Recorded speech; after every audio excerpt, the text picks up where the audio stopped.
அனைவருக்கும் வணக்கம். நாம இப்ப பாண்டியன் ஸ்டோர்ஸ் சீரியல்ல என்னெல்லாம் சுவாரஸ்யமான விஷயங்கள் நடக்குதுன்னு பார்க்கலாம் வாங்க. நம்ம மீனா விருப்பமே இல்லாத செந்திலோட ஆசைக்காக குவார்டர்ஸ் வந்துட்டாங்க. குவார்டர்ஸ்க்கு வந்தது என்ன பண்றாங்கன்னு சொல்லிட்டு பாத்தீங்கன்னா எல்லாரும் அவங்கவுங்க வேலையை பார்த்துட்டு கிளம்பிடுறாங்க. மீனா மட்டும் ரொம்ப தனியா உட்கார்ந்துட்டு இருக்காங்க. ஏன்னா வீட்டுல எல்லாரோடய சந்தோஷமா இருந்த மீனா இப்ப குவார்டர்ஸ் வந்தது தனியா இருக்கிற வெறுமையா இருக்கிறான் அப்படிங்கிற ஒரு ஃபீலோட ஒரு மாதிரி ஒரு துக்கத்தோட உட்கார்ந்துட்டு இருக்காங்க. இதை பார்த்த செந்தில் வந்து என்ன மீனா, உனக்காக தான் நம்ம இங்க சந்தோஷமா இருக்கலாம், ஃப்ரீடமா இருக்கலாம்னு சொல்லி நான் இங்க கூட்டிட்டு வந்தா நீ என்னடா என் மேலேயே கோச்சிட்டு இப்படி உட்காந்துட்டு இருக்க, என்னதான் உனக்கு பிரச்சனை அப்படின்னு சொல்றாங்க. இங்க பாருங்க, சும்மா தேவையில்லாத என்கிட்ட எதையும் கேட்டுட்டு இருக்காதீங்க. இப்படி தனியா ஒருத்தர் முகத்தை ஒருத்தர் பார்த்துக்கிட்டு இருக்கிறதுக்கு தான் தனி கொடுத்தன போலான்னு சொல்லிட்டு எனக்கு கூட்டிட்டு வந்தீங்களா, எனக்கு இதுல சுத்தமா விருப்பமும் இல்லை உடன்பாடும் இல்லை அப்படின்னு சொல்லிட்டு நம்ம மீனா வந்து செந்திலோட முகத்துக்கு நேராக சொல்லிடுறாங்க. நீ பாரு, கொஞ்ச நாள் இது எல்லாமே பழகிடும், நீ இதையே நினைச்சு வருத்தப்பட்டுட்டு இருக்காதா மீனா அப்படின்னு சொல்லிட்டு மீனாவுக்கு வந்து அட்வைஸ் பண்ணுறாரு.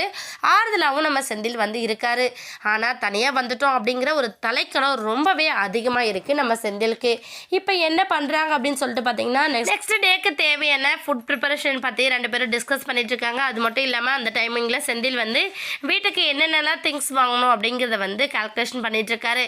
அப்படி இவங்க பண்ணிட்டு இருக்கிற நேரமாக நம்ம மீனாவோட அப்பாவும் அம்மாவும் என்ன பண்ணுறாங்கன்னா வீட்டுக்கு தேவையான கட்டில், சோஃபா அப்படிங்கிற எல்லா திங்ஸையும் வண்டி வச்சு ஏற்றி அனுப்பியிருக்காங்க. இதை பார்த்து செந்தில் வந்து ரொம்ப சந்தோஷப்படுறாரு. மாமா நம்மளோட செலவை மிச்சம் பண்ணிட்டாரு, எல்லாத்தையும் வாங்கி கொடுத்துட்டாரு அப்படின்னு சொல்லிட்டு ரொம்ப சந்தோஷமா இருக்காங்க. மீனா ஒரு பக்கம் இது எல்லாம் பார்த்து பார்த்து கடுப்பாயிட்டே இருக்காங்க. எவ்வளோ சொன்னாலும் திருந்தாம திரும்ப திரும்ப இதே தப்பை பண்ணிட்டு இருக்காங்களே அப்படின்னு சொல்லிட்டு மீனா ஒரு பக்கம் ரொம்ப கடுப்பா இருக்காங்க.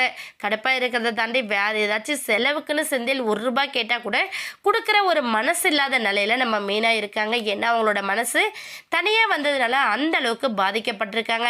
இதுக்கப்புறமாச்சு நம்ம செந்தில் மீனாவுக்கு சப்போர்ட்டிவாக இருக்கிறத தாண்டி மீனாவுக்கு சந்தோஷம் எதுவோ அதை பண்ணார் அப்படின்னா ரொம்பவே சுவாரஸ்யமாக இருக்கும். வெயிட் பண்ணி பார்க்கலாம். இந்த வீடியோ உங்களுக்கு பிடிச்சிருந்தா மறக்காமல் நம்ம சேனலை சப்ஸ்கிரைப் பண்ணுங்கள். தேங்க்யூ.